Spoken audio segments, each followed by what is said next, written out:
This is your letter. పూర్తిగా చదివాను. మీ problem నేను అర్థం చేసుకున్నాను. But it's not at all a problem యార్.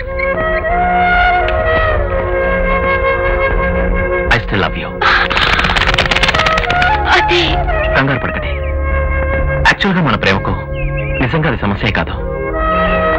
ఆ వయసే సమస్య అనుకుంటే అది ప్రేమే కాదు. Let me tell you something. ప్రేమంటే ఏమిటో తెలుసా? తన ప్రేయసి గురించి ఆరా తీయకుండా ఆల్ ఆఫ్ ఎ సడన్ గా పుట్టేదాన్ని ప్రేమంటారు. Love starts with infatuation. Even my love started like that. మీరు అనుకునే ప్రాబ్లం ఓ 20 ఏళ్ల క్రితం పెద్దదిగా కనిపించేదేమో, బట్ నాట్ నౌ. అది 1 సంవత్సరం తేడా అంటే దట్ డజంట్ మ్యాటర్ యార్. మీకు నాకు ప్రాబ్లం కాకపోతే సరిపోతుందా? లోకం అనేది ఒకటి ఉంది. నా ఇంట్లో వాళ్ళు నాకు లోకం. మా ఇంట్లో వాళ్ళని నేను ఒప్పిస్తాను. నాకు కావాల్సింది నువ్వు, నీకు కావాల్సింది నేను. కలిసి బ్రతకాల్సింది మనం. అయినా కలవాల్సింది మనసులు కానీ వయసులు కాదు ఆకాంక్ష.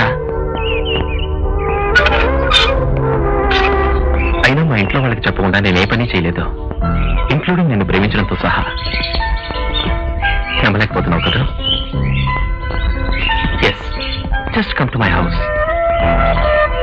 మా ఫ్యామిలీ మెంబర్స్ నాతో ఎంత అఫెక్షనేట్ గా ఉంటారో నీకే అర్థమవుతుంది. ప్లీజ్.